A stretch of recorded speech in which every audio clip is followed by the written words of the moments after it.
What's up, guys? Here's first video about Fantasy Premier League. I'll be doing a weekly. Every week I'll do a video each game week. Probably more than often. I will do more than one video a week because the games aren't all just played in one day. So if I do one Saturday night like I am right now, I'll probably do one a Monday. Unless all the games are done Sunday, then Sunday night I will do one. So before I bore you out, I'll get started. So today, just had 4 players playing. Ryan Shawcross, Gareth Bale, Scott Sinclair, and Danny Graham. They only got me 11 points. Shawcross got 1 point. Should have actually had a clean sheet with 5 points, but get to that later. Gareth Bale, he didn't produce much offensive threat. Well, he did, but not the great chances that he normally creates for himself. He had a header off the bar, but that was it. Scott Sinclair, as I was watching the game, he wasn't even playing. I was like, okay. I hope he doesn't come on because my first sub actually got me 6 points. So I'm glad he got 6 as well with a nice finish late in the game. I had Danny Graham up front who got me 2 points. They ended up getting 5 goals, and he couldn't get an assist or a goal. Talk about bad luck. Just not the right choice to make, I guess. You never know who will do good though. So we'll talk about the rest of my team. Tomorrow there's 2 games going on. 2 of the bigger clubs. We have Chelsea playing Wigan, and we have Man City at home to a newly promoted Southampton team. So I chose 3 players from each team. Obviously, I think Chelsea will get the clean sheets in both games. That's my thought. Even though they do have a chance of getting scored on both games, they are playing 2 pretty bad teams. They always seem to dominate the first couple games of the year with high-scoring games too. That's why I've picked Torres as my captain. I'm up front. Last year and the years before, everyone has written him off as his form sucked, and I think he's back. Not fully, but he obviously has potential to score. I think he'll at least get a goal in one of the games, or I would not have him as captain. And I don't even know if you can call it a risk putting him as captain. I saw that he was chosen most for captains this week, so I would not say he's a risk. Last year, definitely would have been a risk. I got Tevez up front. I couldn't afford Aguero. Tevez, I don't know if he's always going to start. Like, they got 4 strikers who could play. So I hear it's Tevez and Aguero tomorrow. I don't know exactly, but if Tevez doesn't start, then I'll definitely be switching him up. I got Silva as well in the midfield. He's pretty expensive, so if he doesn't produce, then he's not going to be worth it. I got Lescott and Cole at the back. Those are just for the clean sheet. Lescott last year actually helped out offensively a bit, just later in the year, so I think he will get the start. I saw that, but it's not certain either. So hopefully everything goes well tomorrow, and hopefully I have around 50 points by the end of the day. I don't know if that would be correct. I'd like more than that, minimum of 50, so that would average about 6 times what I got. 6 players, 36.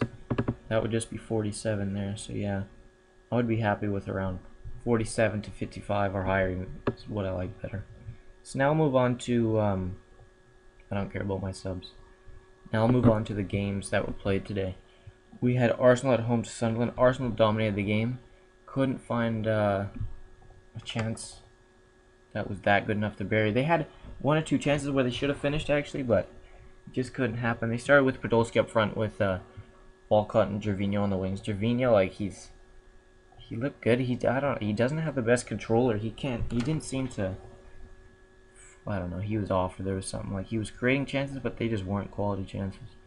Podolski got subbed off for Giroud, who probably had the best chance of the game, who was sent through by Santi Cazorla, also a new signing for Arsenal. He's probably around the 14-yard line, just past the penalty box. You know what I'm talking about, and hit it wide right, and he was clear chance for hit the net. So that finished 0-0. A couple of boos after the game. They should have had a goal. Next up, Fulham was at home to Norwich. They started the season off well, 5-0. That was a pretty big defeat Norwich had. Guess they have a new manager in, because Paul Lambert went to Villa. As you can see, I am a Villa fan. I don't want to talk about the game today though. 5-0. It was just a thrashing. Norwich, I could see them go down this year. There's only a couple weak teams, it seems like. A lot of people have Stoke as a relegation team. I don't. I see them just getting they're the team that hoofs the ball. They don't seem to concede that many goals, so I can't see them going down compared to a team like Norwich or QPR or Reading. I could see Reading. I don't know how West Brom got 3 points. I'll talk about that in a sec here. So next we had QPR was at home to Swansea. A lot of people actually had QPR at least getting a point in this game, being at home with a couple new signings. But Swansea just came out firing. I think they got the first goal of the year. It was Michu scored. QPR was the last team to get scored on last year and first this year. I think they were also first to get scored on last year, if I'm correct.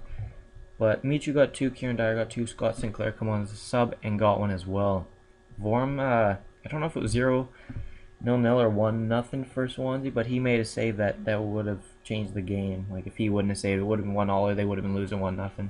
So he had a good game. Maybe should have picked him up because they also have a weak game next week, I think, against Reading. If I'm not, I think that's who they play. Next we have Reading at Stoke. My beloved Dean Whitehead, I'll talk about him in a sec. So Stoke City was up 1-0 at halftime. They looked promising to get the clean sheet, which I was after. 70th minute around, I guess Dean Whitehead, as you can see, I'm scrolling over him now, gets a yellow card in the second half at some point, or even in the first. It's 90th minute. I haven't seen the tackle yet. I guess he got another yellow in the box. Well, he did, and caused a penalty shot, got a red card, got sent off. Thanks, Dean. And 1-1. There goes 4 points. And also Shawcross got a yellow. So we can blame Dean for that game there. 1-1 finish. I guess Reading will be happy with a point. Next on we have West Brom. We're at home to Liverpool. The game was going back and forth. I actually didn't watch much of this, so that was a guess. Kidding. Yeah, I saw a bit of it. Liverpool is obviously the more dominant team, but you can never count out West Brom just because of the players they got. Odom Wingy, sort of a counter-attacking guy. Same with Shane Long. He's a little speedy, short guy up front. 43rd minute around, West Brom ended up getting a corner kick. It was headed out, I believe, or kicked out or something, just outside the box. And Zoltan Gira had probably one of the strikes of his life, a volley top corner. Reina, no chance. Halftime, 1-0, West Brom.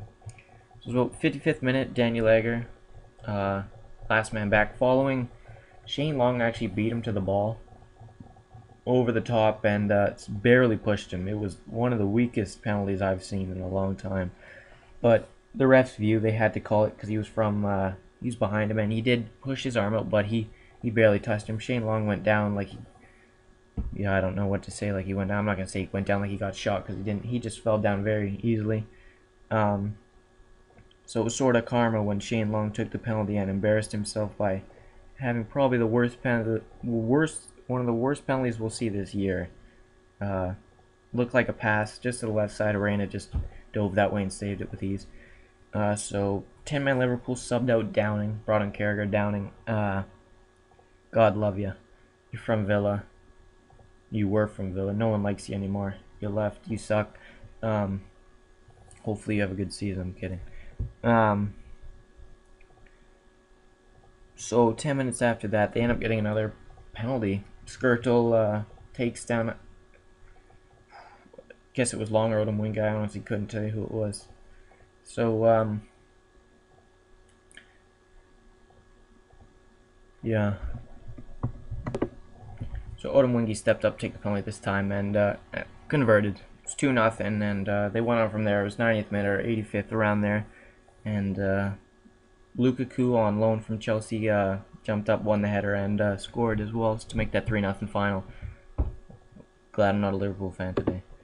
Next up, we have West Ham. We're at home to Aston Villa.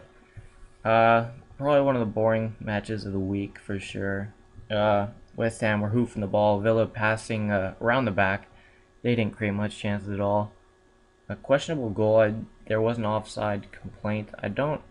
I'm not exactly 100% sure if it was or not, so it could have ended in a draw, but that was a very poor game. 1-0 to West Ham. They'll be happy with 3 points. Last game of the day was a later game. It was Newcastle at home to Tottenham.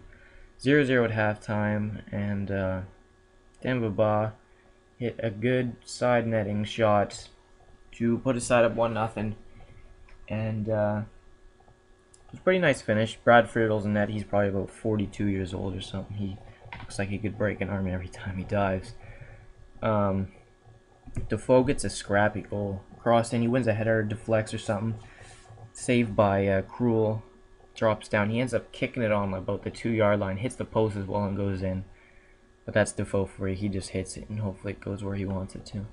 80th minute, Ben Arfa is sort of sandwiched between two people in the box, Lennon and Walker, and is awarded the penalty. He takes it. He seems like a confident player this year, and I think he'll be a pretty good player. I don't see him doing that good in fantasy, but I see him being as one of the surprising players of the year if he doesn't get injured. Yeah, 6 games today, 2 draws, 2 games, 5-0. Don't think many people saw Swansea winning 5-0. I definitely did not. Arsenal should have won. Stoke should have won. Aston Villa suck. I hope none of you guys are supporters of Aston Villa like me. This season could be pretty bad. So, we'll stop talking about it later. So, there's 2 games tomorrow. I'll make a video tomorrow if I get enough views, likes, comments. Subscribe if you want to see more videos like this. I'll be doing this for at least a month. And if I don't get, a few subscribers, views, comments, likes, I don't know how interested I'll be. Like, I love doing this stuff, but if no one's going to watch it, I'll just talk to myself instead of recording it. Thanks a lot for watching, and peace.